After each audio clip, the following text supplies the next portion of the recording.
Muy bienvenidos a la mesa de expertos, recomendaciones para la praxis pericial, evaluación psicológica en el campo de la psicología jurídica y forense en tiempos de pandemia.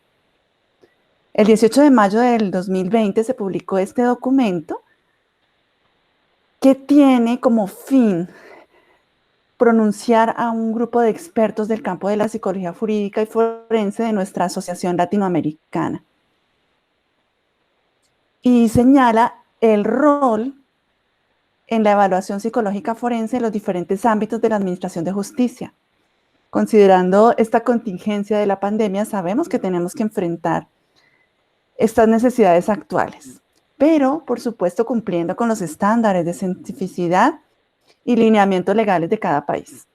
Entonces, lo que vamos a presentarles es el resultado del primer lineamiento que envía nuestro grupo de directores científicos de diversos países. Es un enorme gusto, por eso, acompañarlos y compartir con ustedes estos maravillosos directores científicos, representantes regionales, y sobre todo colegas y amigos. Entonces, está con nosotros la doctora Jenny Junco Supa. Una señal, doctora, para que te identifiquen. Es la directora nacional de Perú, coordinadora de este equipo, licenciada en psicología, en Derecho, Ciencias Políticas, magíster en Psicología del Niño y Adolescente y doctoranda en Psicología. Gracias. También nos acompaña Gabriela Lona Calvo, quien es directora nacional de México, egresada de la Universidad de Guanajuato de la Facultad de Psicología, psicóloga forense, con posgrado en Psicología Clínica por la Universidad Autónoma de Querétaro y maestría en Psicología Jurídica y Forense por la Universidad Humana y Mundial. Está también con nosotros Gladys Hernández Sarmiento, directora nacional de Colombia, magíster en Psicología Jurídica, especialista en Jurídica y Forense, ponente nacional e internacional. Y Aida Leiva Chacana, directora nacional de Chile, con magíster en Análisis en Inteligencia Comunicacional. Es diplomada en esta misma área y en Pericia Psicológica Forense. Contamos también con Edgar Rolando Poveda Durán, director nacional de Ecuador, psicólogo clínico, perito psicólogo, representante en Ecuador del Colegio de Investigaciones Forenses, maestrante de Psicología Jurídica y Forense. Y Wilson Miguel Salas Picón, director regional de Colombia, magíster en Psicología Jurídica y candidato a doctor en Psicología, perito privado, ponente nacional e internacional. Entonces, siéntanse ustedes muy bienvenidos, estamos en casa y qué gusto escuchar de los propios autores qué es lo que contiene este lineamiento para enfrentar las evaluaciones psicológicas forenses en tiempos de pandemia. Vamos a iniciar con nuestra coordinadora del equipo, con la doctora Jenny Junco, quien nos va a contar sobre cuáles fueron los sustentos científicos y las recomendaciones esenciales para la evaluación psicológica en estos tiempos. Bien, muy buenas con todos y con todas. Antes de empezar, quiero en primer lugar dar las gracias a la Asociación Latinoamericana de Psicología Jurídica y Forense, a la doctora Ángela Tapias, por habernos permitido tener este espacio muy importante y que ha convocado también a los demás colegas que estamos aquí presentes. Hemos hecho un esfuerzo común, un esfuerzo en el cual todos hemos creído en la posibilidad de poder trabajar un documento en el cual la comunidad psicológica a nivel mundial pueda revisarlo y pueda tener en él algunas pautas de referencia en su actuación en la evaluación psicológico forense a nivel de las técnicas, la información, de las técnicas de comunicación virtuales. Bien, esta iniciativa nace básicamente por una inquietud muy importante de todos los colegas que estamos aquí y en principio iniciamos el trabajo en una revisión exhaustiva de investigaciones científicas de revistas indexadas a nivel internacional. Toda vez que el trabajo básicamente de la evaluación en el ámbito de la psicología jurídica y forense no está desarrollada. Entonces teníamos que mirar otros escenarios internacionales. Y ahí hemos descubierto que sí ha habido trabajos muy importantes, básicamente en el ámbito de la psicología jurídica, en la situación penitenciaria, en el tratamiento con personas que han estado involucradas en una situación delictiva, pero que en ese escenario ha habido tratamiento del punto de vista de la psicología jurídica y en un inicio con el trabajo básicamente de los psiquiatras. Eso ha tenido, digamos, mucho impacto dentro de la comunidad internacional. Estamos hablando básicamente en Europa, ¿no? Que han trabajado y han sistematizado estas experiencias, toda vez que se sustenta en un trabajo más de una telemedicina y también de una telesalud. Debemos también asumir con responsabilidad que el trabajo inicial ha sido una situación más de una telesalud y también una telepsicología más abordada desde el punto de vista clínico. Bien, entonces el objetivo, evidentemente, de este documento importante está en el interés de desarrollar, ¿no?, una información relevante, muy importante, para que las personas, en este caso los psicólogos, puedan también tener en cuenta, no solamente con los aportes, sino también con las limitaciones que pudieran generarse. La idea era proponer las recomendaciones, como ustedes muy bien han visto, en este documento técnico, que tiene todo un formato desde la parte de los principios éticos, desde la metodología de una evaluación por entrevista, de los instrumentos de evaluación en esta área.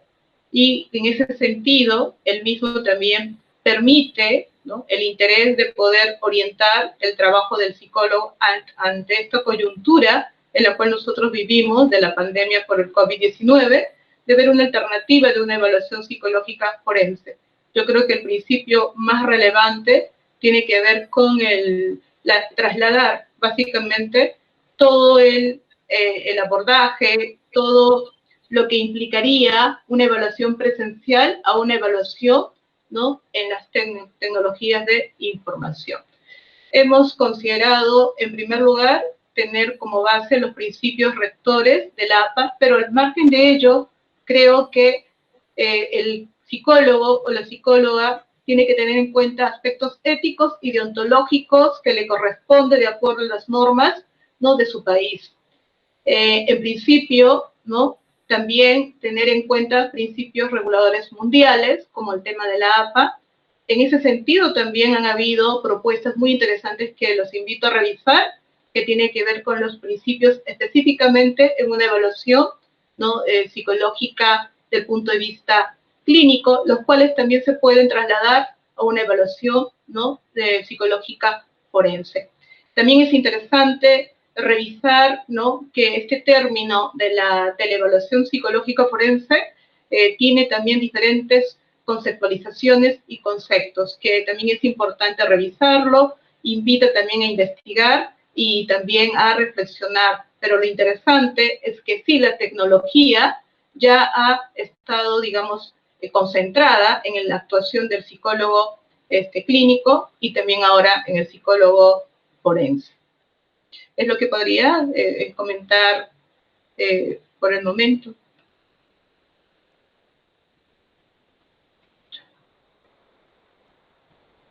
No escucho.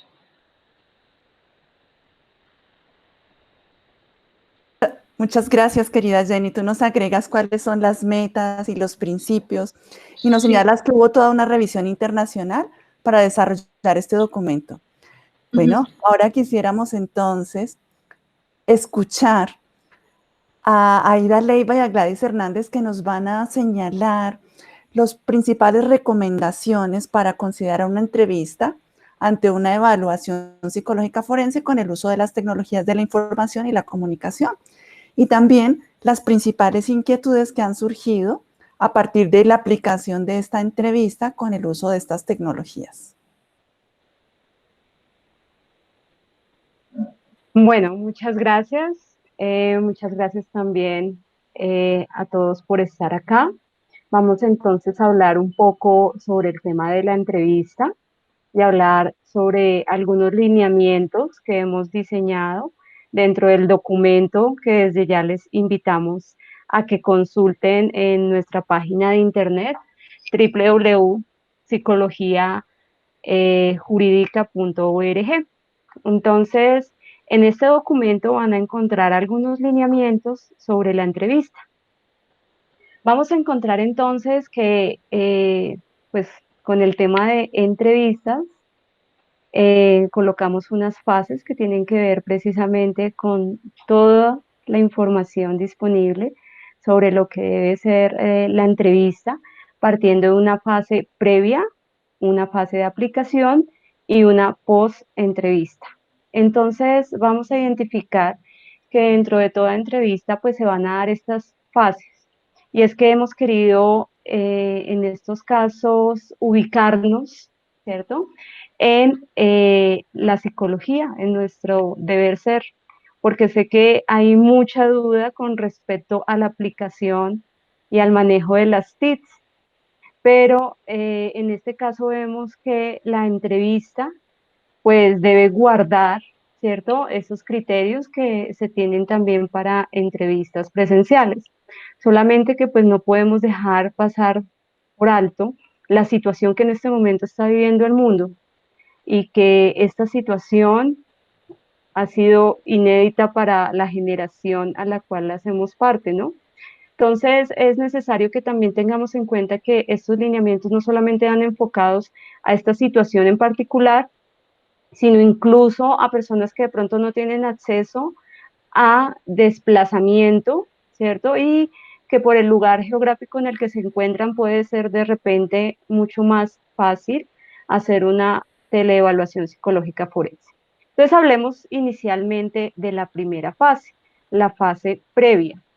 Entonces hablamos que en la fase previa debemos tener en cuenta aspectos relacionados con la revisión de documentación del caso. Entonces es necesario que el entrevistador, cuando vaya a aplicar una entrevista online, tenga en cuenta que debe revisar primero todos los antecedentes que tienen relación con el caso.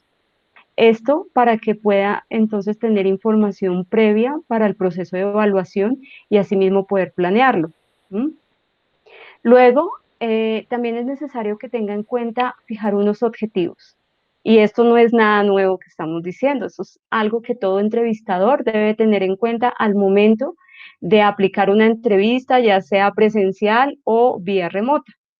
Pero entonces es necesario que tengamos en cuenta estos parámetros para que logremos identificar que lo que estamos proponiendo realmente no es hacer un cambio rotundo, sino adaptarnos a la nueva condición en la que nos encontramos y en la que se puede reincidir pues por el tema de la pandemia que todos ya sabemos.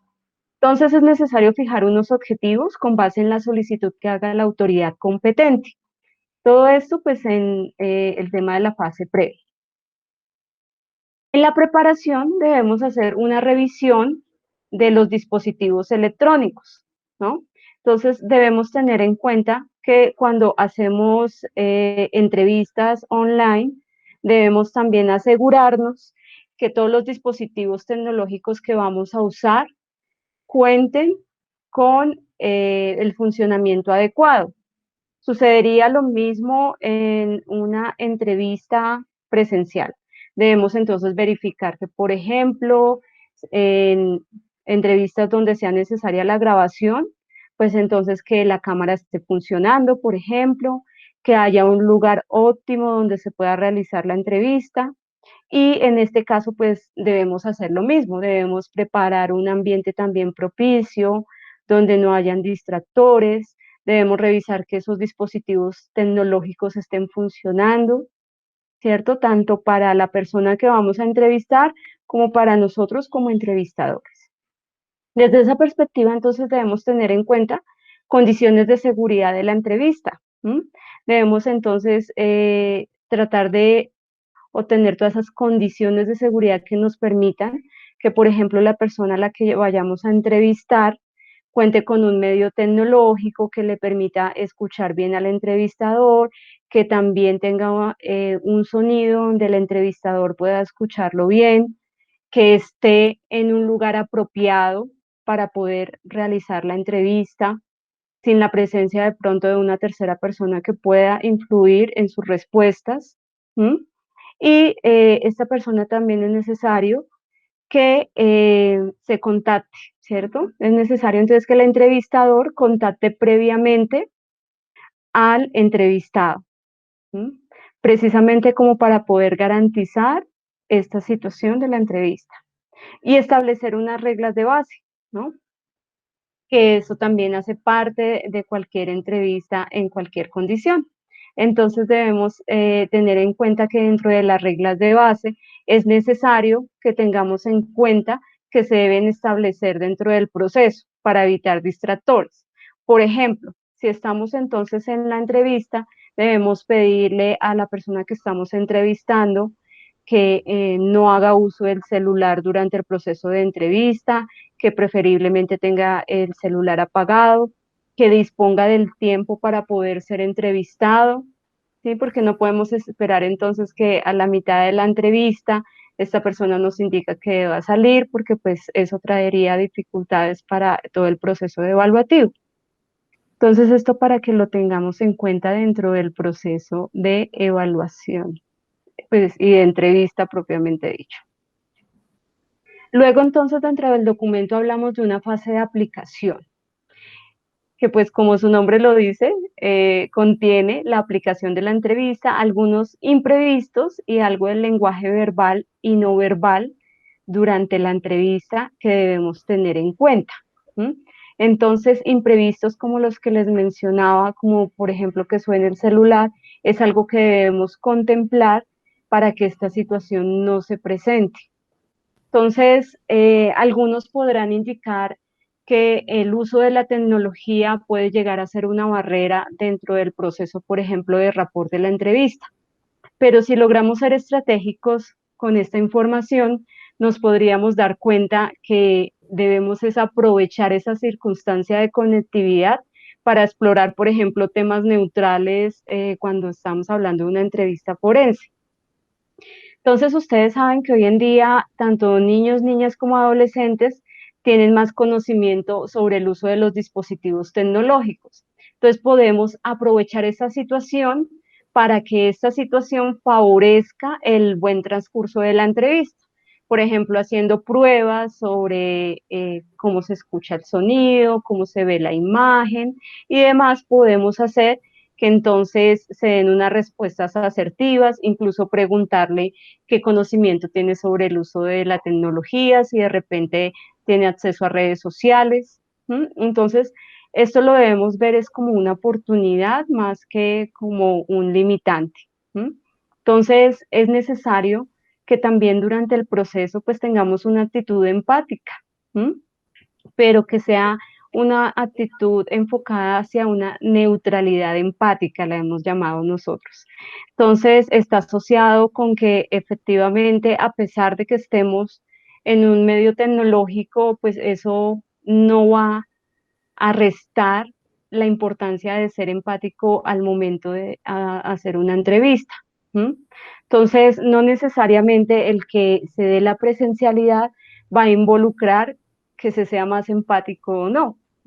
Incluso pensando con el retorno a la nueva normalidad, como se ha llamado, por ejemplo, en mi país, en Colombia, nos damos cuenta que se piensa mucho en cómo van a ser entonces las entrevistas de aquí en adelante, ¿no?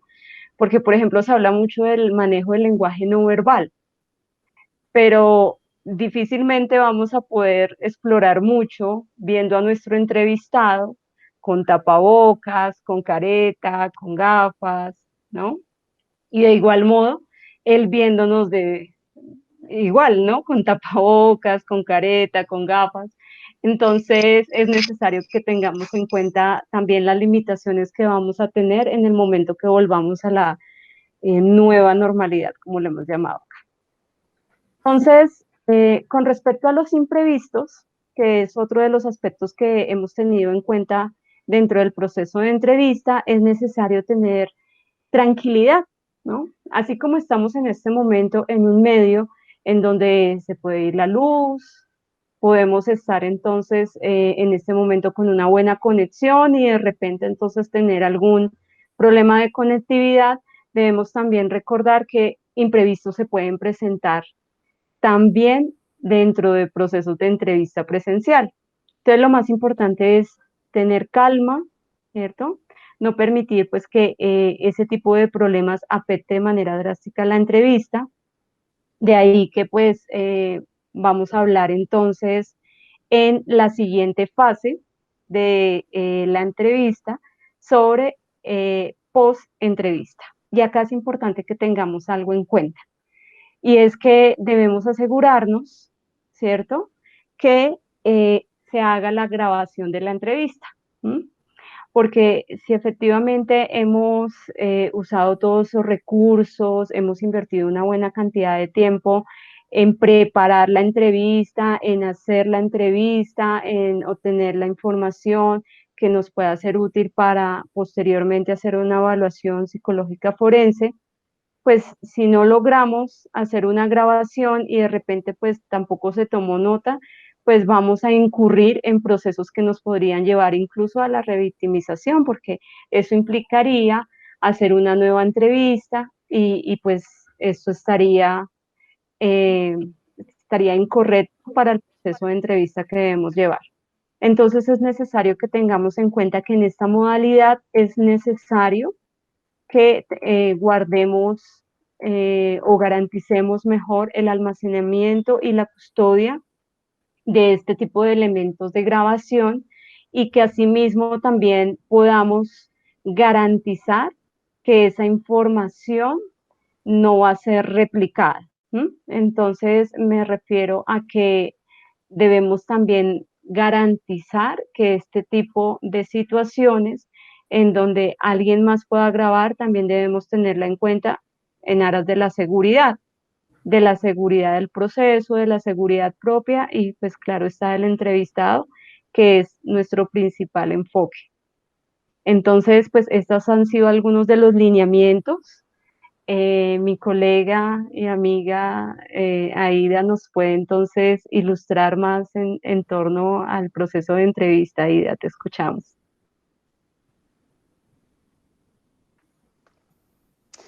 Sí, gracias Gladys, Ángela también y a los colegas que estamos acá compartiendo esta mesa con ustedes. Primero, yo diría que lo que presentó Gladys refleja un poco la relevancia que como comisión hemos querido darle a la entrevista.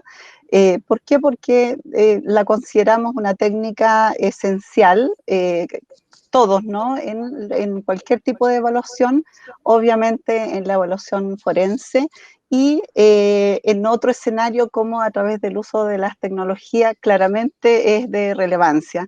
Por lo tanto, siempre la entrevista está considerada como la técnica esencial para cualquier evaluación. Ya por eso quisimos darle este espacio, un énfasis especial en el documento también. También lo que muestra Gladys, yo diría que refleja los principios básicos que están asociados a lo que se espera de una buena entrevista en cualquier contexto, ¿ya? Quería por eso aprovechar si muestras la presentación, por favor. Entonces, como mencionaba, las recomendaciones que se hacen derivan de los principios que están asociados a cualquier entrevista en el ámbito presencial, ¿ya? Y en ese sentido, por lo mismo, cobra relevancia tenerlo presente, ¿ya? Y reforzarlo. ¿Por qué? Porque desde ahí se contextualizan las recomendaciones y también los desafíos, ¿ya? Claramente la entrevista en cualquier contexto y básicamente en un contexto judicial hay variables que están incidiendo, ¿ya?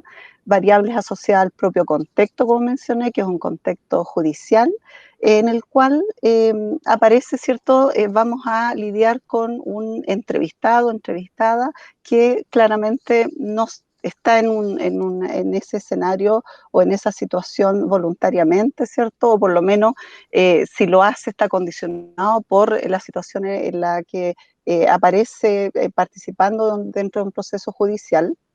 Pero siempre esta es una variable que hay que considerar, específicamente la involuntariedad.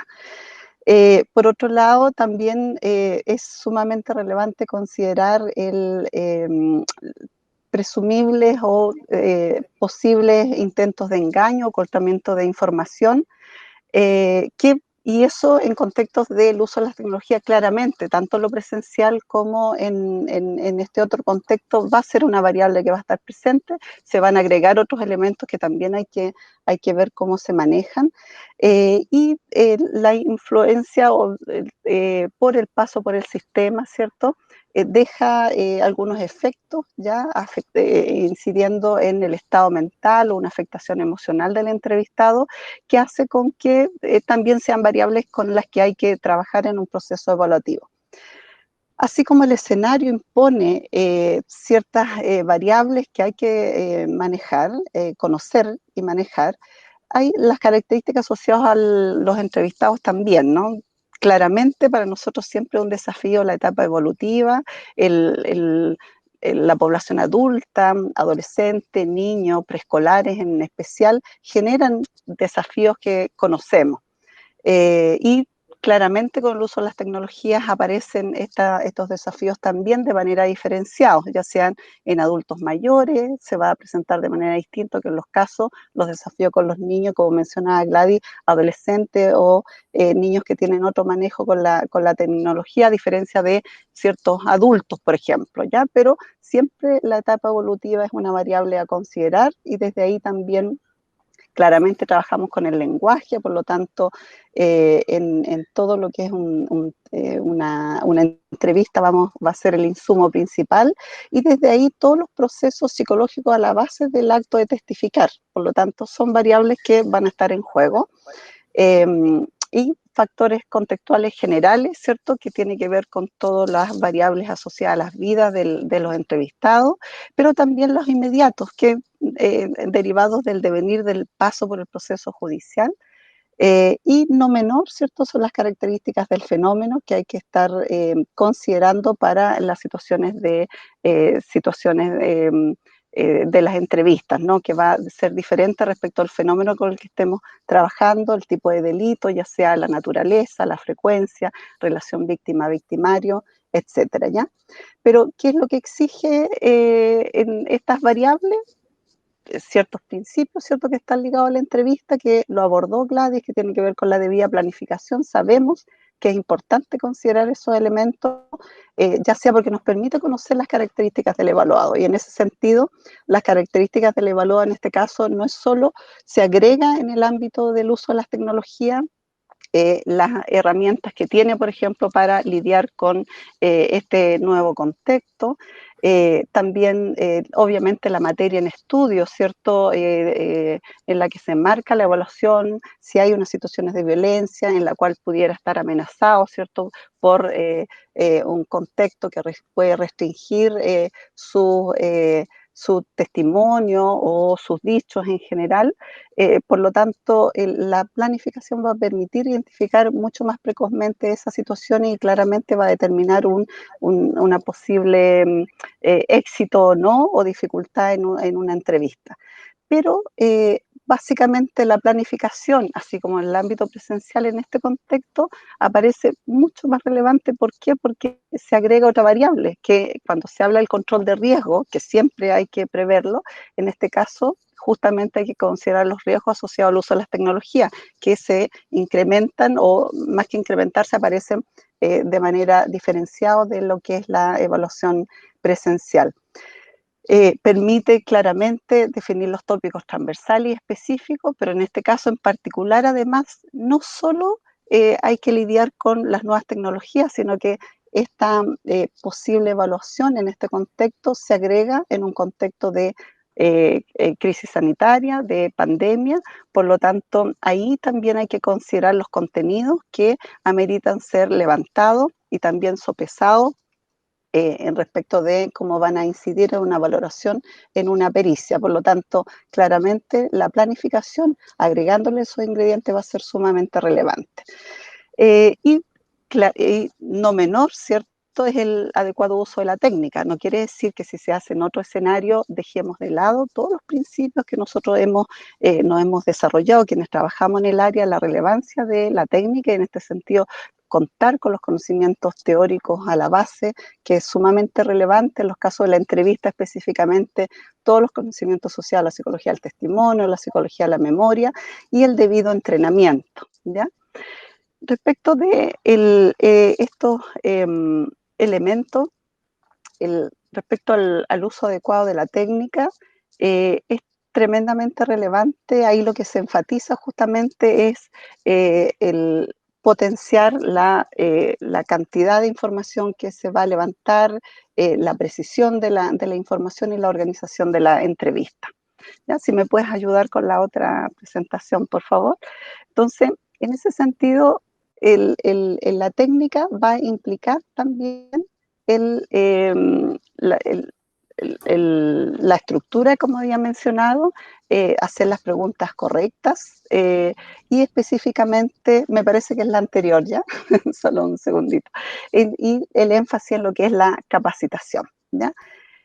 Por lo tanto, pero cuando hablamos de la capacitación, que siempre lo vamos a tener en consideración en los casos de la entrevista, y en este caso de la técnica, como venía mencionando, según la evidencia empírica internacional, ¿cierto?, el uso de protocolos sabemos que es importante usarlo, pero ¿qué es lo que van mostrando las investigaciones? Que los protocolos, su uso, ¿no?, para las entrevistas efectivas no sería suficiente, ¿ya?, sino que lo importante además es el entrenamiento en la entrevista, ¿ya?, y en este caso además el monitoreo de la práctica, ¿ya?, que no sería suficiente el uso, ¿no?, de un protocolo. Por lo tanto, eso en términos generales es un elemento que hay que tener presente de todos modos en este escenario. Pero agregamos además la necesaria capacitación en el uso de las tecnologías. Por lo tanto, tenemos que estar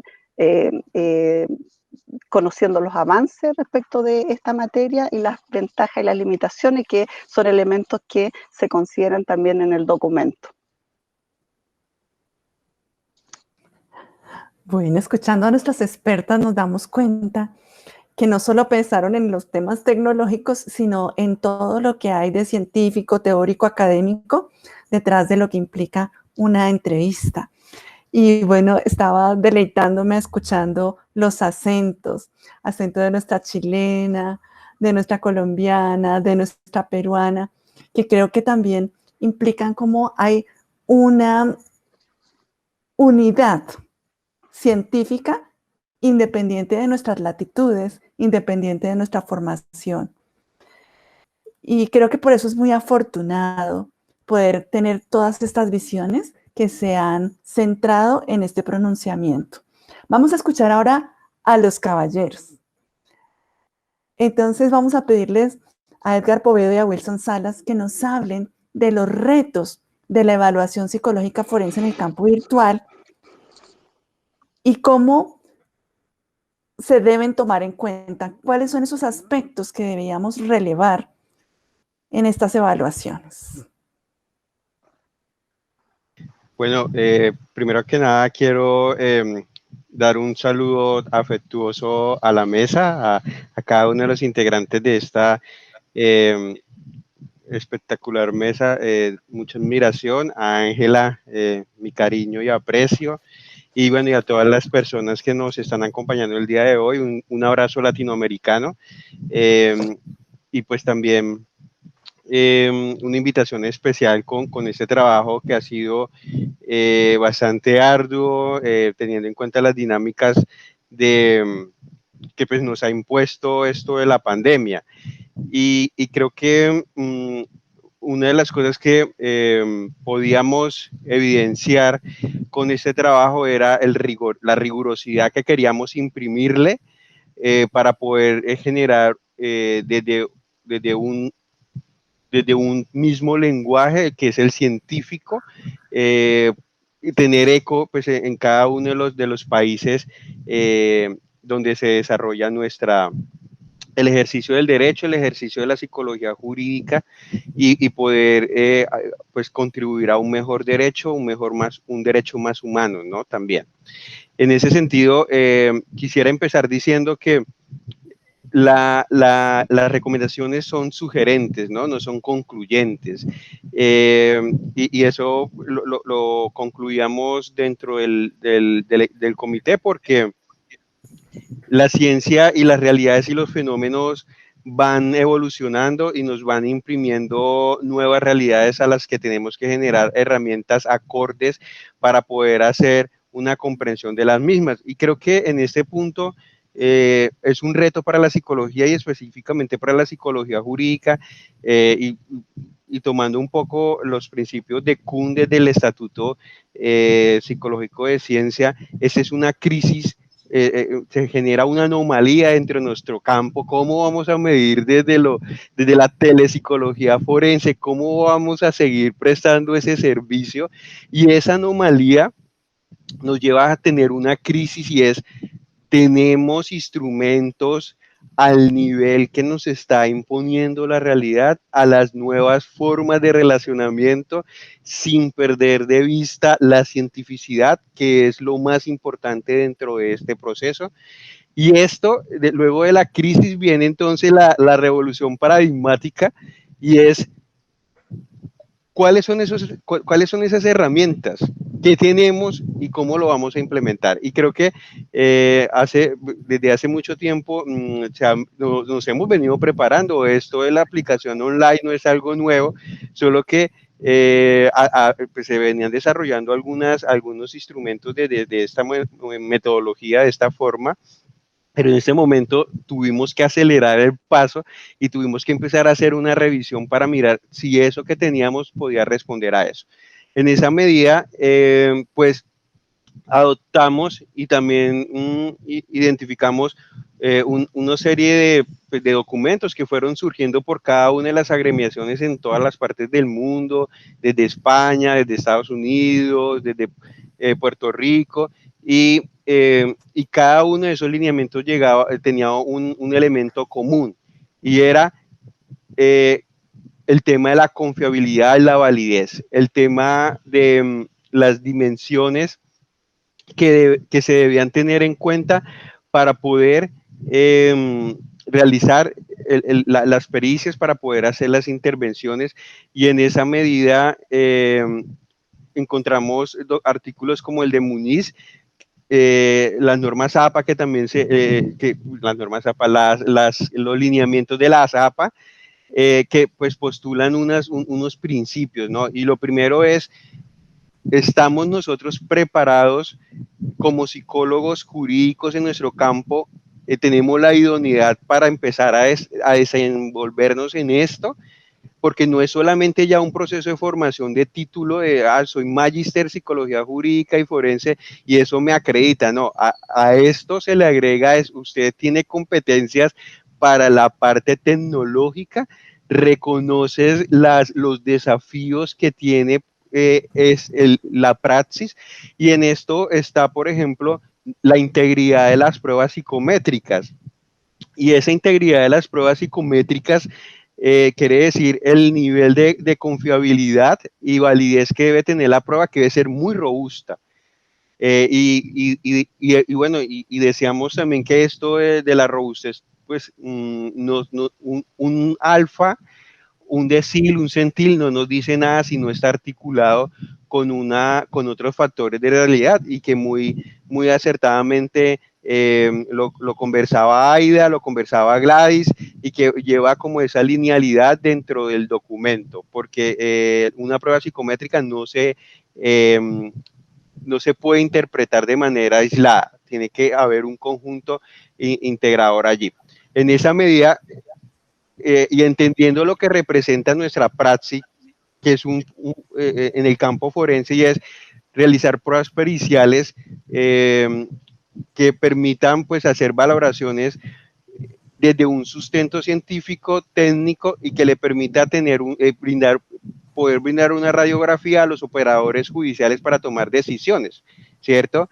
Para tomar las mejores decisiones. Esto pues en nuestros códigos de Colombia en el artículo 405 en el Código de Procedimiento Penal, pues está muy estipulado y cada uno de sus países estará pues también consignado en su respectivo artículo. Adicionalmente a eso, pues que esto de la cientificidad, como lo decía anteriormente, tiene que ver con las características no solo de la prueba, sino también del evaluador, ¿no?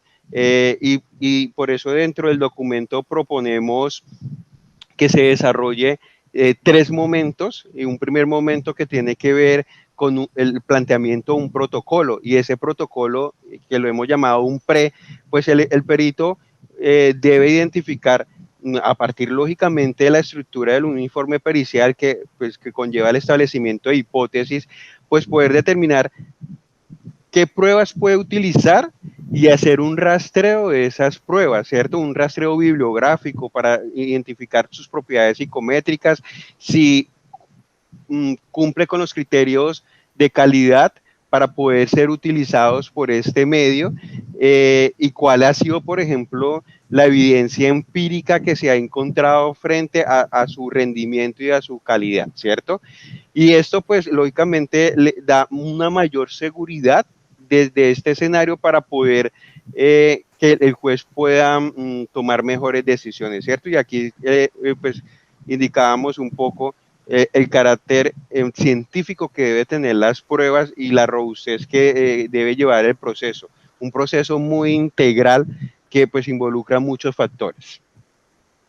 En esa medida, pues encontramos pues algunas huellas, como lo mencionaba inicialmente, algunas apuestas que se vienen realizando por cada una de las instituciones, de las asociaciones, de las agremiaciones, y que nos permiten encontrar un punto común, y es ven, cómo se debe hacer esto de las evaluaciones y cuáles son los mínimos que se deben tener en cuenta para la praxis.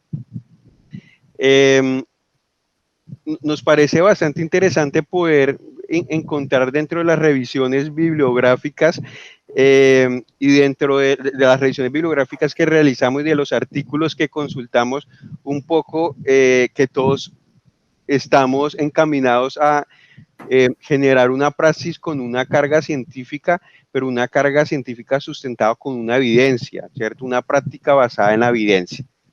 Gladys, por favor, ¿la puedes pasar?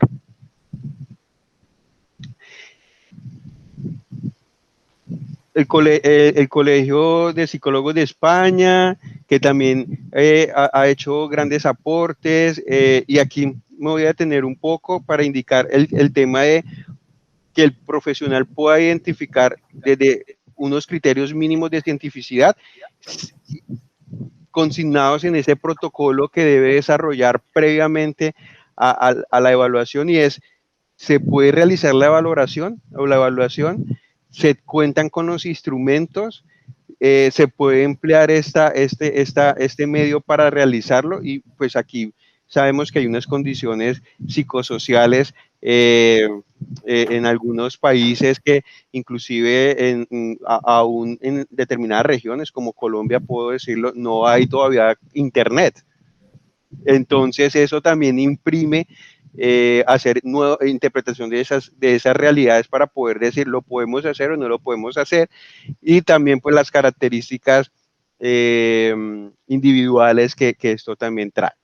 Y eso lo tiene que identificar el perito. Esto nos demanda indudablemente un mayor esfuerzo, y es hacer un reconocimiento previo, y esto pues se hace con el abogado, con el equipo de profesionales que puedan estar acompañando para mirar las características y si se puede llevar indudablemente el proceso. Tomar las medidas pertinentes para garantizar que se pueda emplear esto con las características psicométricas, con las características del evaluador y del evaluado.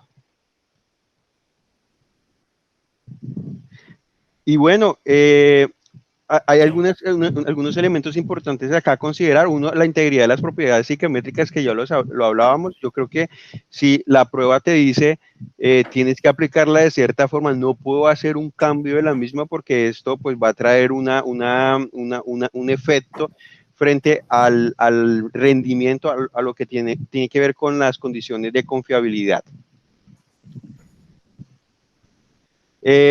Más allá de los alfas, a veces nos quedamos los profesionales en esto, tiene un alfa de alto, un tamaño del efecto alto, y esto va mucho más allá de esta parte de poder dar unos números, y pues en esto de nuestro ejercicio, pues la vida humana, la libertad, los derechos fundamentales juegan un papel importante dentro de esto que estamos ejerciendo a través de nuestras prácticas. Rápidamente voy a compartir que existen unos criterios de calidad científica para medir e identificar si una prueba pues cumple con unos mínimos, y estos estándares son más de 10 sistemas, pero voy a referirme a uno muy cercano, que pues, pues nos llena de orgullo, porque es un referente para Latinoamérica, y el sistema SATETSI, que es propuesto en Brasil, y es lo más cercano que tenemos para hacer, pues desde la perspectiva latinoamericana, lógicamente, para poder hacer una evaluación de las pruebas y revisar si se cumple con los mínimos. Entonces acá en la lámina que se está proyectando, pues comparto algunos de los sistemas que están, el sistema Buros. Europa también tiene un gran desarrollo en esto, y bueno, y aquí tenemos unos estándares que debemos cumplir para poder decir, vea, este ejercicio se rige bajo unas condiciones científicas y no desde lo que yo creo, pienso, ¿cierto? Que eso es supremamente importante. Se proyectan algunos elementos que se deben tener en cuenta, o que se propone desde el modelo del SATAT, el tema de la base teórica, que contenga, por ejemplo, un criterio de validez empírica, si en cuántas muestras se ha aplicado, independiente a la que se hizo con el proceso de validación, cómo se ha comportado. Además, porque creo que una de las grandes falencias que tenemos en Latinoamérica es el tema de los instrumentos. Adoptamos instrumentos de otros países, y creo que también esto es un llamado a empezar a crear herramientas propias, y poder también jugar un papel importante allí. El sustento psicométrico, y bueno, y cada uno de las variables que conforman este sistema, además porque permite plantear los grandes desafíos que tenemos con relación a la estandarización, a los sistemas de calificación. Todo eso que estamos compartiendo acá, también me uno un poco a lo que han conversado mis predecesoras y predecesores, invitarlos a que puedan leer la guía de recomendaciones. Aquí se plantean muchos desafíos, y creo que estamos cada uno llamados a pues a seguir construyendo eso. Por eso el tema de que no es definitivo, sino sugerente, porque la idea es que, de hecho lo estamos haciendo, estamos trabajando para sacar otra versión con unas revisiones que hemos venido haciendo, y vemos que pues como esto que estamos viviendo, esta realidad que estamos viviendo, pues la estamos comprendiendo y la estamos procesando. Entonces eso conlleva que tengamos que poder tener otras perspectivas de esto. Hay algo muy importante, y es que en esto de los criterios científicos de calidad para evaluar las pruebas, no hay una reglamentación o política por una entidad oficial. Y creo que eso también es un llamado a que podamos nosotros ir gestionando, ir adoptando uno como una filosofía de vida que pueda seguir garantizando nuestro estatus de cientificidad. El desarrollo de sistemas de evaluación es muy incipiente en el país. El tema de la vigilancia de la calidad de las pruebas es muy incipiente, y entonces uno puede encontrar un sinnúmero de pruebas que están allí, pero sin poder demostrar aspectos de lo que ya hemos hablado. Los retos. Entonces encontramos que primero la evidencia empírica, yo las invito que cuando empleemos una prueba, lo primero que hagamos es entremos a las bases de datos, las que deseen, y que podamos buscar la evidencia empírica que sustenta esa prueba, ¿no? Que se ha escrito en los últimos 5 años, cuáles son las contradicciones, cuáles son como la alineación que se encuentra. El tema de formarnos en este campo, creo que en esto, en campos disciplinares, la psicología clínica nos lleva una gran ventaja. Y en esto tenemos que empezar también nosotros a estar a la vanguardia de poder proponer y empezarnos también a capacitar y generar unos lineamientos para desarrollar allí la praxis, y esto indudablemente va más allá de la formación disciplinar, el desarrollo de instrumentos de adaptaciones. Esto no se puede generalizar, esto tiene que leerse con unas gafas, las gafas de cada país, y lógicamente tenemos que construir una identidad en el campo, una identidad de este escenario, porque tenemos una fuerte dependencia a instrumentos que se han venido desarrollando desde el campo clínico, ¿cierto? Entonces, eso es importante.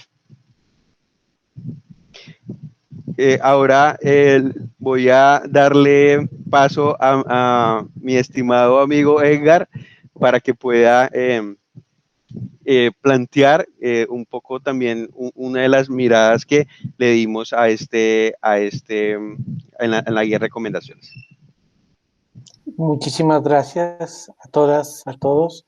Un gran saludo y por supuesto, un honor, Ángela, tenerla con nosotros, a cada uno de ustedes, y por supuesto, pues, tener a este equipo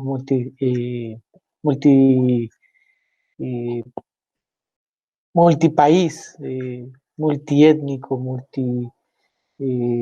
latinoamericano, de muchos de los profesionales, directores de la Asociación Latinoamericana. Para mí es un beneplácito ser parte de todo este equipo que hemos conformado y que hemos realizado esta documentación de recomendaciones para praxis pericial. Y como nos había indicado nuestro querido Wilson, un gran profesional en el tema de la psicometría, pues muchos de los aspectos y los retos nos ha podido plantear con la pregunta que Ángela nos ha mencionado, pues no solamente es tener esa cientificidad sumamente importante, sino ya aterrizar desde la actualidad para ir revisando qué instrumentos existen y con esto poder conocer al respecto algunos instrumentos que ya se encuentran a disposición y que podemos empezar a hacer uso. Con la siguiente diapositiva, pues vamos a poder revisar justamente qué es lo que nos decía justamente muchos de los colegas, amigos y amigas, sobre el tema de los test psicológicos, pues ha venido desde tiempo atrás, en donde hablamos desde el 2004, en que ya los test fueron siendo informatizados con el fin de realizar desafíos prácticos y éticos sobre la evaluación psicológica.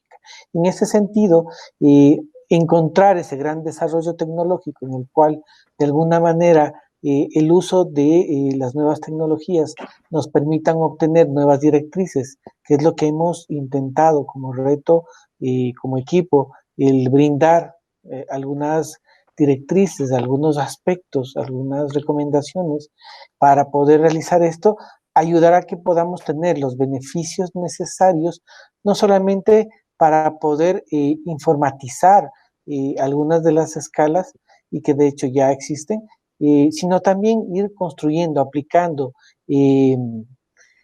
generando nuevos test, nuevos instrumentos que nos permitan obviamente generar pues la evaluación psicológica forense y poder colaborar con la justicia para poder de alguna manera realizar nuestra actividad pericial.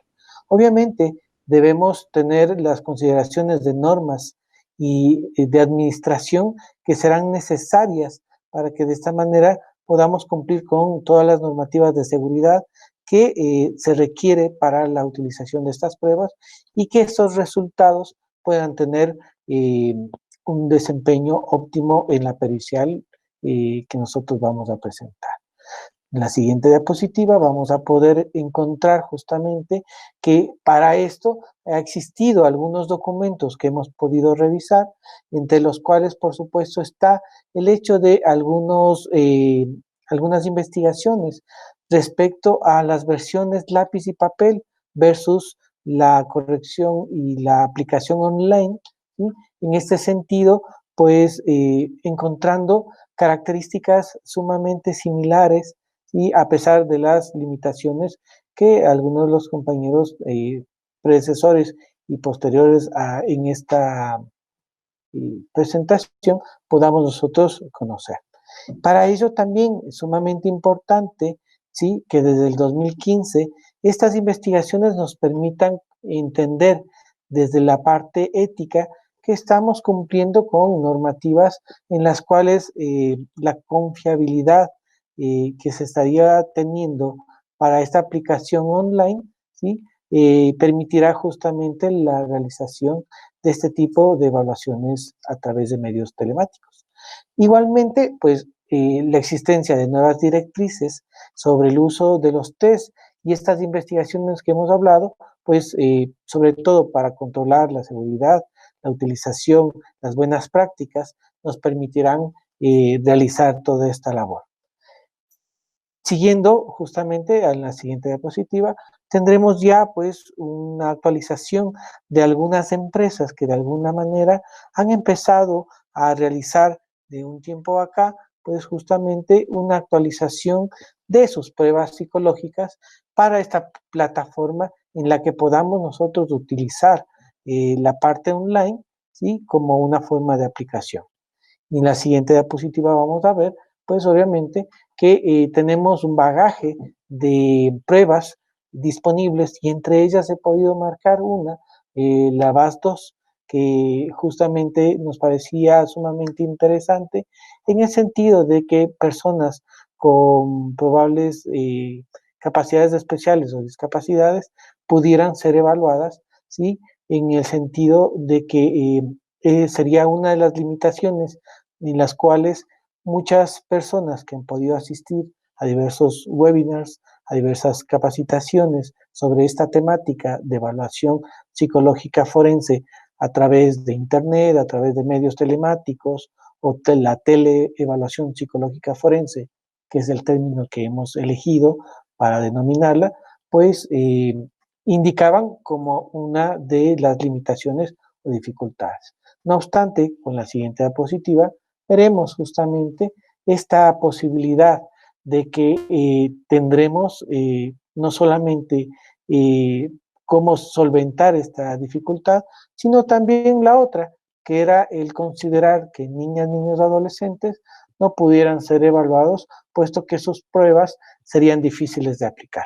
El sistema de evaluación de niños y adolescentes, SENA, que está marcado también en esta diapositiva, nos va a ayudar a comprender que a través de esta prueba, a través de informantes o incluso a través de la misma persona, niña, niño, adolescente, a quien vamos a evaluar, nos permitirá conocer a través de un test de amplio espectro, pues algunas de las características necesarias para poder desarrollar pues nuestra labor.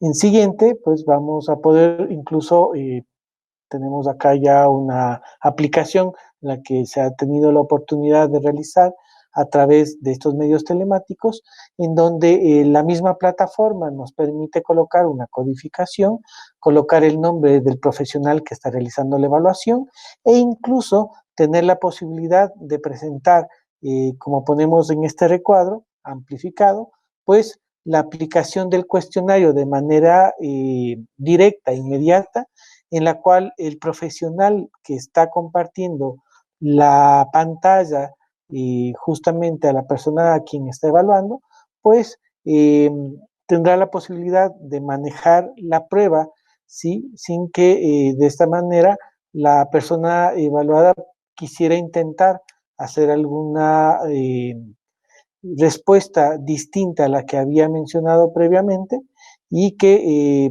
lo que podrá hacer la persona evaluada será leer únicamente en su mente aquellas preguntas y poder manifestar su respuesta a través de un auricular, para que si existiera alguna persona cercana, que esta limitación hay que intentar solventarla, por supuesto, conociendo el lugar en donde va a estar siendo evaluada la persona, pues sea un limitante para que de alguna forma una persona que quisiera interferir en la aplicación del test psicológico no lo pudiera hacer.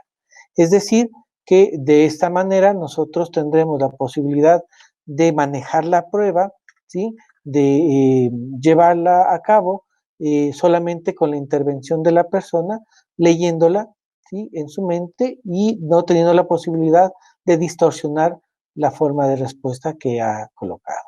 Siguiente, por favor. Esto nos va a ayudar justamente a que a través de esta modalidad podamos no solamente presentar la prueba, sino también previamente tener la explicación que requerirá justamente el cuestionario, que pueda saber la persona de que habrá una codificación que nos permitirá mantener la seguridad de la conexión, ¿sí? Y que de esta manera guardemos todas las seguridades necesarias para esta aplicación. Siguiente. Y finalmente, pues con esto, tener la posibilidad de empezar con estos códigos numéricos, pues la realización de dicha aplicación. Siguiente, por favor.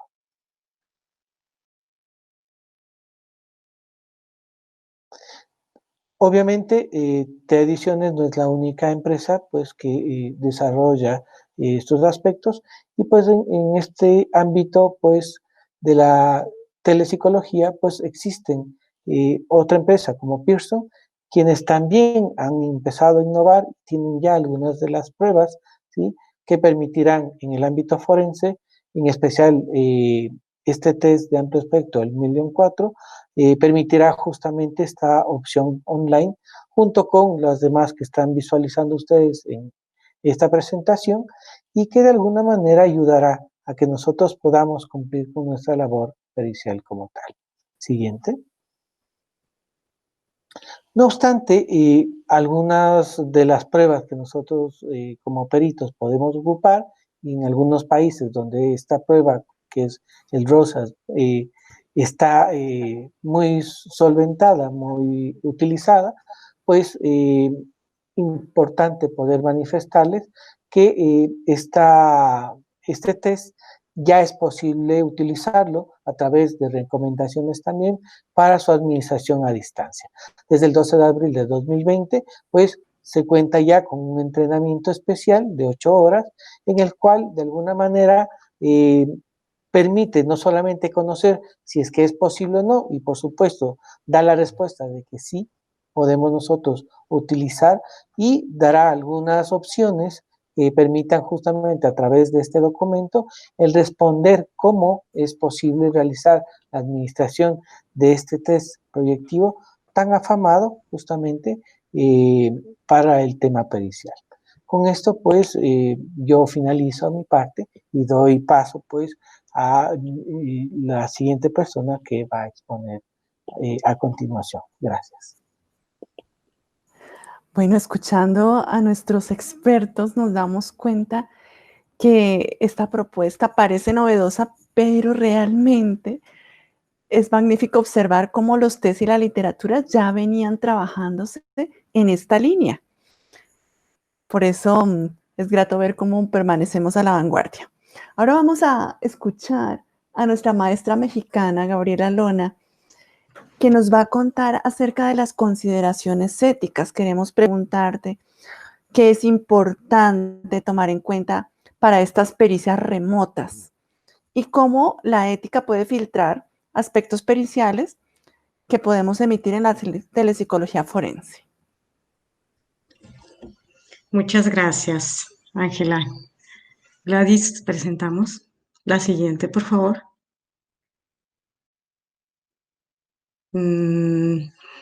Bueno, antes que nada también agradecer a mis colegas, a Jenny, a Wilson, a Edgar, a Gladys, a Ida, por haberme compartido sus reflexiones, sus análisis y sus cuestionamientos y preguntas que dejaron en mí un gran aprendizaje. Bueno, pues miren, hablar de ética no es algo sencillo. Como una cuestión, por un lado, se debe de entender como una cuestión filosófica que implica la comprensión de un sinnúmero de aspectos deontológicos relacionados, y por otro lado, la ética sugiere una experiencia de vida más que un cuerpo de estudio. El doctor Fernando Díaz Colorado bien refería que la ética genera una pregunta que emerge en todas las culturas y que es universal. La pregunta sería, ¿qué debo hacer como profesional frente a una determinada circunstancia o situación compleja? Es así que,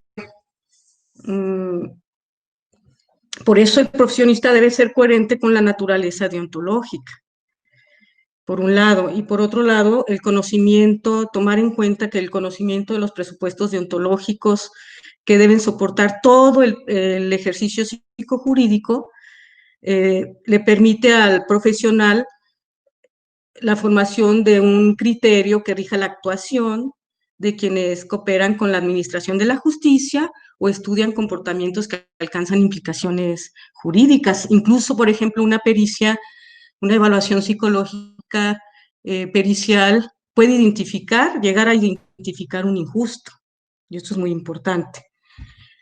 También es indispensable que tanto en la docencia como en los libros de psicología jurídica y forense se incluya el tema de la deontología y de la ética. De otra forma, su impartición y lectura estaría incompleta. Entonces, es importante que podamos considerar estos puntos. Y la siguiente, Gladys, por favor. Bueno, hablaremos de los principios éticos, principios deontológicos. Me voy a hablar de algunos, no de todos, pero creo que estos 5 son abarcativos. El de beneficencia y no maleficencia. Estos principios indica que es lo que debe saber el profesional y cómo hacerlo. Implica también una buena praxis, que sea diligente, eficiente, competente y responsable, que se deba de contribuir al bienestar del usuario o de la usuaria, y que no basta hacer el bien, sino evitar el mal. El profesionista debe de abstenerse intencionalmente de realizar acciones que puedan causar daño o perjudicar a otros.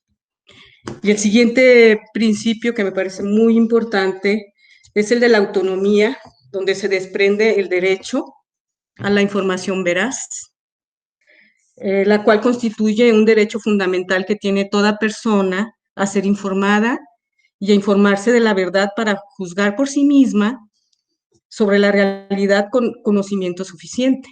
De hecho, de aquí nace la razón de ser del consentimiento informado, de la autonomía.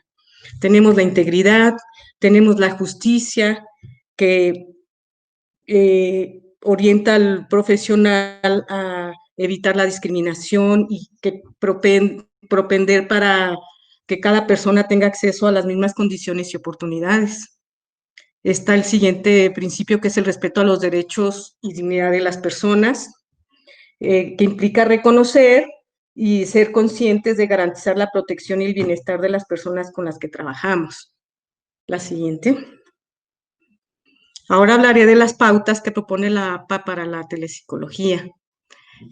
Como ya lo han comentado también los colegas anteriores, la primera consiste en garantizar su competencia con las tecnologías utilizadas, y esto implica que el profesionista o la profesionista que va a evaluar debe de conocer y de estar capacitado tanto en aplicación de pruebas online como de la telepsicología. Saber cómo proteger, cómo grabar y cómo llevar a cabo la pericia. El segundo principio es garantizar que se cumplan las normas éticas y profesionales de atención a la práctica, desde el principio y durante la duración de los servicios de telepsicología que se prestan. En el tercero, la siguiente, Gladys, habla del consentimiento informado. En este se debe de abordar específicamente las preocupaciones únicas relacionadas con los servicios de telepsicología que se brindan. Al hacerlo, las psicólogas y los psicólogos deben conocer las leyes, regulaciones aplicables, así como los requisitos de la organización que rigen el consentimiento informado en esta área.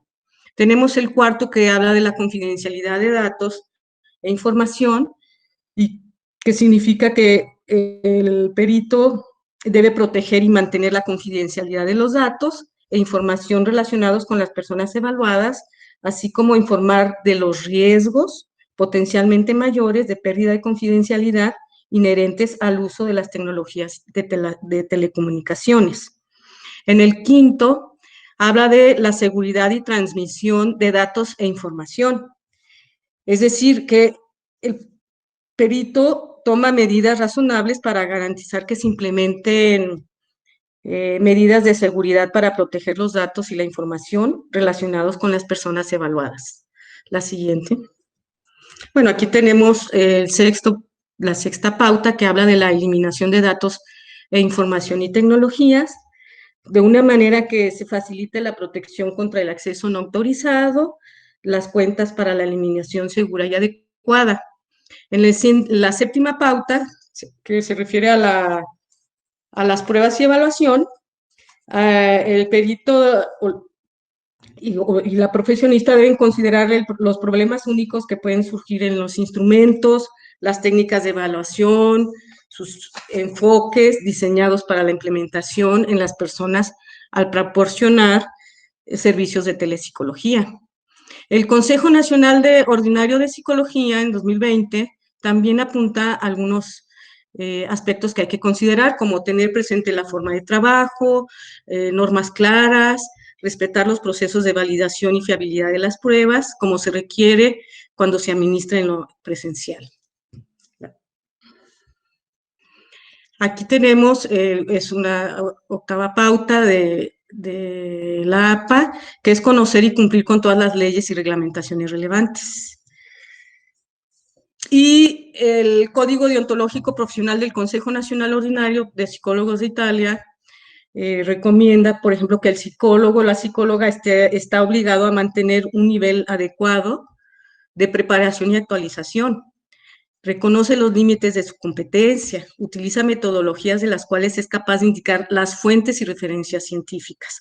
De aquí lo que hablaba Wilson y también un poco Edgar y los compañeros de la cientificidad. En el artículo 6 de ese mismo código deontológico, el psicólogo salvaguarda su autonomía en la elección de los métodos, las técnicas y los instrumentos psicológicos, también así como también su utilización, y por tanto es responsable de su aplicación y de su uso. En el artículo 7, que consiste en evaluar en relación al contexto, es muy importante el grado de validez y fiabilidad de la información, los datos y las fuentes con los que se basan las conclusiones, los datos obtenidos dentro de una reflexión más amplia, ya que se debe tomar en cuenta las circunstancias actuales y el papel más o menos amplio que éstas pueden haber actuado sobre la psique de la persona evaluada. En este mismo código deontológico, en las evaluaciones a niños, niñas y adolescentes, sugiere que el profesional realice una cuidadosa selección caso por caso de las situaciones y de las características idóneas de los candidatos a evaluar. Y aquí hay unos principios básicos para la evaluación remota que sacó la APA recientemente. Y bueno, no están en orden, pero quise poner como prioridad los relacionados con la ética. Y entonces uno de ellos es velar por la seguridad de la prueba y mantener los estándares éticos de la evaluación, hacer lo mejor que se pueda con lo que tienes de ética y conscientemente, mantener los mismos estándares éticos de cuidado de cuando evaluamos de manera presencial. Expandir los intervalos de confianza, aunque no nos dice por cuánto es lo que hay que ampliar. Pensar críticamente sobre las sustituciones de las subpruebas y de pruebas y tener en cuenta la calidad de los datos. Bueno, aquí hablaré ahora de algunas ventajas.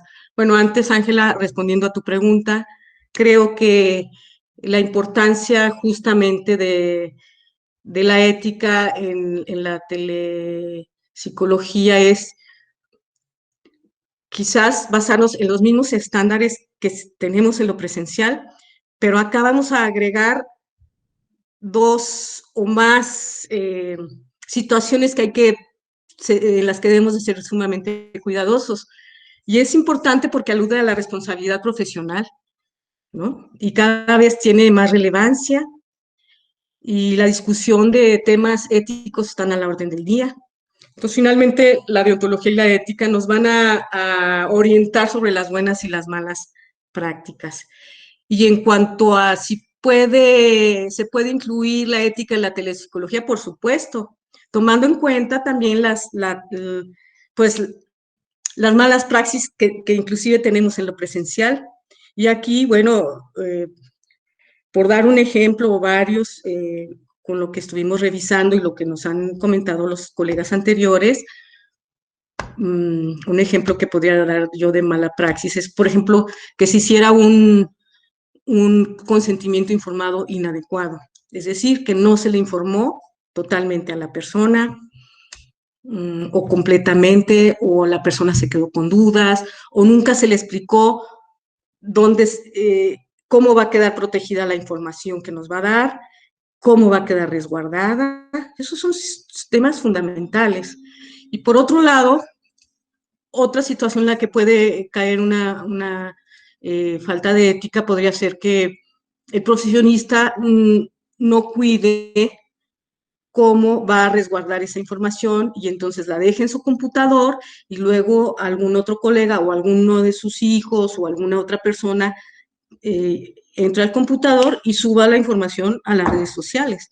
Entonces ustedes saben que lo que sube a las redes sociales ya no se regresa ni se puede borrar porque llega a miles y a miles, por decir algunos.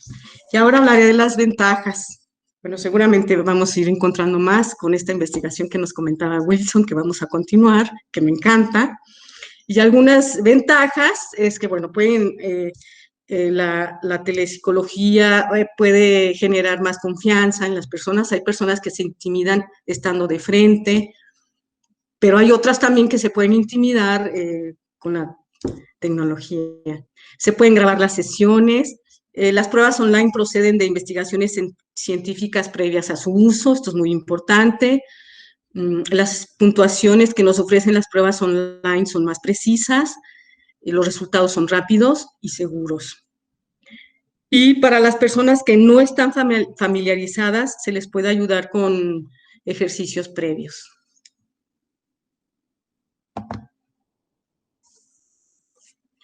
Algunas otras ventajas, pues que algunas pruebas incluyen cómo orientar y adiestrar en su uso, eso es muy importante. Lo que comentaba Gladys, la superación de barreras geográficas, temporales y de acceso para la población, pero una fundamental y elemental es que se asegura el acceso a la justicia para las víctimas y para los victimarios inclusive, resguardando la salud de la población. Hay test que cuentan con escalas de validez para objetivar y controlar la deseabilidad social, como el LSD-50. Las guías de evaluación de riesgo de reincidencia ofrecen la ventaja de ser heteroaplicadas a través de la entrevista. Ahora hablaré de las limitaciones. Bueno, algunas, vamos a ir encontrando en el camino, pero les comparto esta. Justamente una de las limitaciones puede ser que el evaluador o la evaluadora no cuenten con capacitación en el uso de test online, de telepsicología. En cuanto al entorno, como lo hablaba Aida y Gladys, por supuesto, hay variables que no se pueden controlar, como el cansancio, posible intoxicación, etcétera. También algunas dificultades de las personas que se llegan a evaluar sobre el desarrollo cognitivas y de aprendizaje, también nos podemos encontrar, pero Edgar ya nos habló de una opción, de algunas pruebas para evaluar en personas en situaciones especiales, que la persona evaluada no cuente con acceso a Internet, que durante la evaluación haya una interrupción, pero entonces hay que tener un plan B, como decía Gladys, ir preparando, ir previniendo también qué situaciones, y está relacionada con lo que comenta mi estimado Wilson, que es la falta de pruebas estandarizadas para Latinoamérica, lo cual me parece que es fundamental. Muchas gracias. Bueno, aquí hay algunas referencias. Magnífico. Muchas gracias, querida amiga, colega Gabriela de México, porque nos muestra lo importante de este norte valorativo deontológico en el trabajo, y me parece entrever que hay más ventajas que limitaciones. Bien, para ir concluyendo, quisiéramos pedirle nuevamente a nuestra coordinadora Jenny Junco de Perú que nos cuente las reflexiones finales de este trabajo o iniciales para empezar a realizarlo.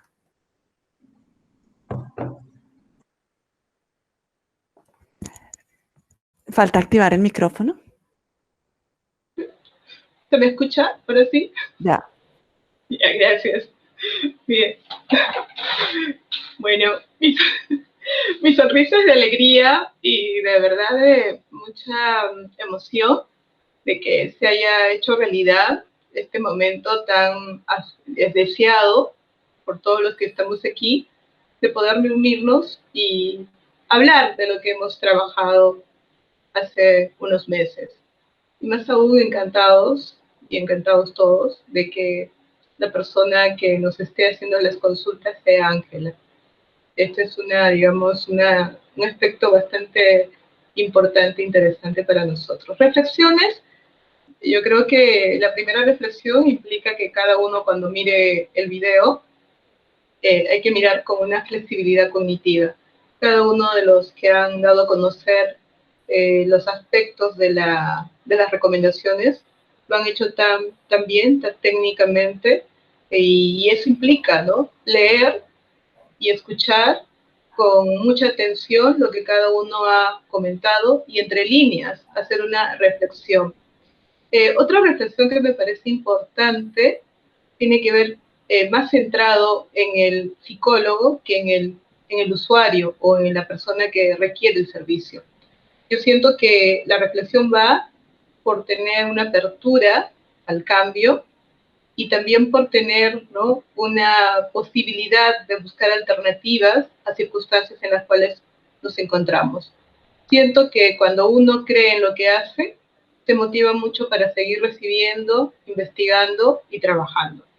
Siento también que otra reflexión, si bien es cierto, esta alternativa y esta recomendación todavía no está de alguna forma trabajada, y no sé, yo creo que nosotros como equipo hemos sido los pioneros, pero que todavía no está siendo trabajada, hay que mirar siempre la documentación alterna.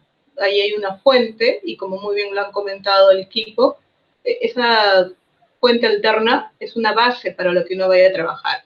Pero yo quería puntualizar en algunos aspectos, que rápidamente lo comento, ¿no? Todos los principios que se ha trabajado, la parte ética, todo muy bien diseñado en las recomendaciones y lo que muy bien han comentado también mis colegas, yo creo que también debemos mirar en aspectos mucho más amplios. Por ejemplo, cuando se trata de niñez e infancia, adolescente, debemos mirar un documento técnico básico, que es la Convención de los Derechos del Niño, por ejemplo. Cuando se trata en el tema, básicamente, de la persona humana, tienen que mirar la Convención de los Derechos Humanos. Eso es básico. Cuando trabajamos en el tema de adulto mayor, tenemos que mirar la política pública relacionada al adulto mayor y en ese sentido también en las personas con algún tipo de discapacidad. Estos son documentos, digamos, técnicos, básicos, elementales, sobre la cual calza ya toda la norma de la APA, todas las normas técnicas que corresponden a cada país.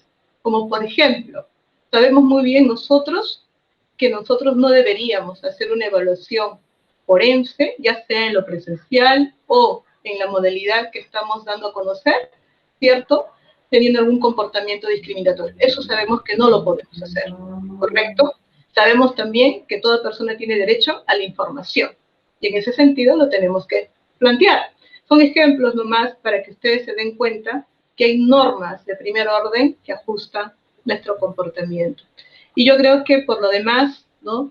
Simplemente una reflexión es que nosotros como equipo seguimos trabajando, todos que nos ven aquí, seguimos trabajando para que este documento de las recomendaciones se ajusten también a mayores fuentes, ¿no? de revisión de evidencia científica, como muy bien lo han comentado nuestros colegas, ¿no? Yo en verdad simplemente he sido una persona que ha gestionado esta iniciativa nada más. Yo creo que todos los que estamos aquí, Gabriela, Edgar, Gladys, Aida y Wilson, hemos hecho realidad este deseo en la cual se ha plasmado en un documento, pero cuyo documento todavía falta por mejorar y todavía falta por tener una visión mucho más abarcativa. Y eso es nuestro reto.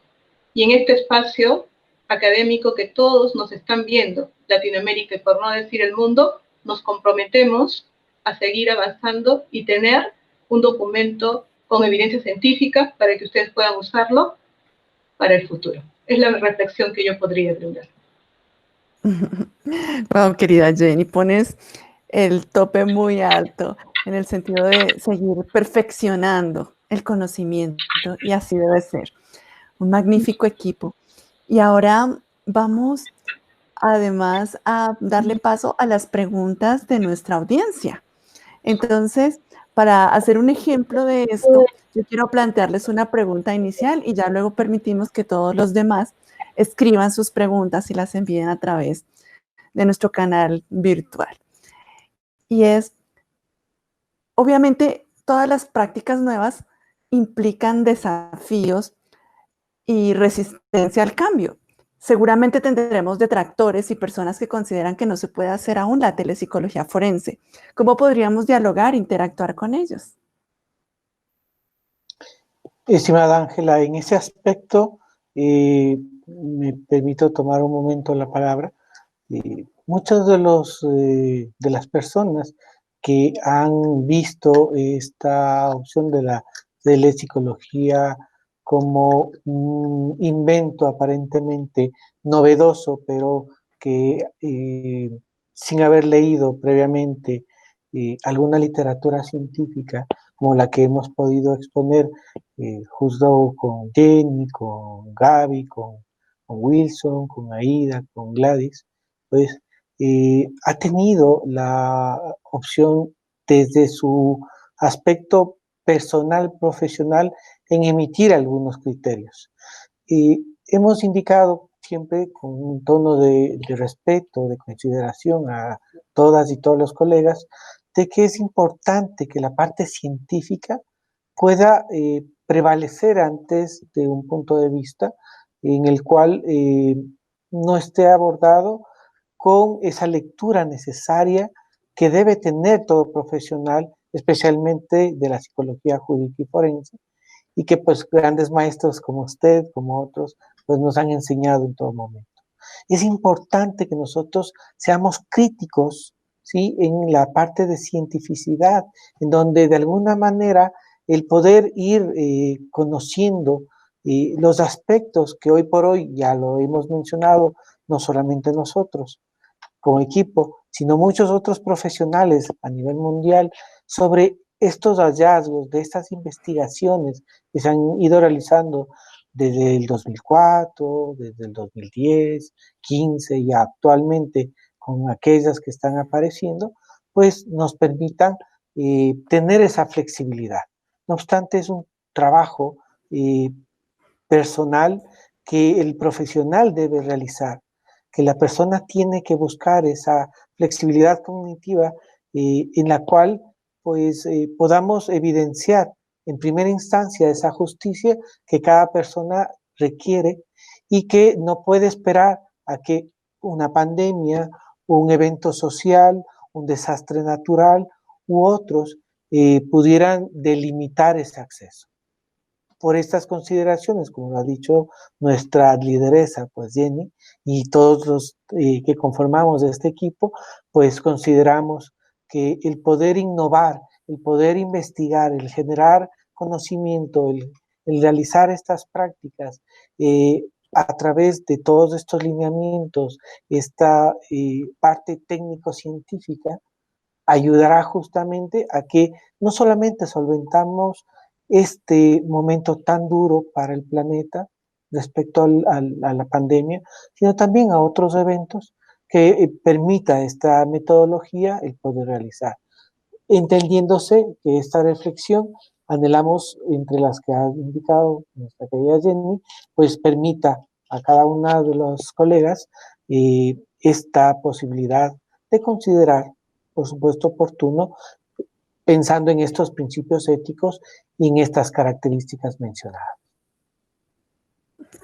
Muy bien, muchísimas gracias. En efecto, es muy claro que podemos dialogar con personas que piensan diferente, pero que todos estamos abocados a la innovación. Bueno, pues no me resta sino agradecerles. Ha sido realmente un honor. Muchas gracias por permitirme acompañarlos en este espacio, por seguir aprendiendo cada vez que les escucho. Y aunque yo he dado unos pasos iniciando esta asociación latinoamericana, ustedes son más grandes y van más lejos. Un aplauso en nombre de todos. Mil gracias. Gracias a ti, Ángela. Gracias a todos por compartir este espacio, que es muy importante para la asociación y para Latinoamérica. Muchas gracias. Gracias a todos. Saludos. Gracias. Muchas gracias a todas y todos. Un gran abrazo. Sí, gracias por dejarnos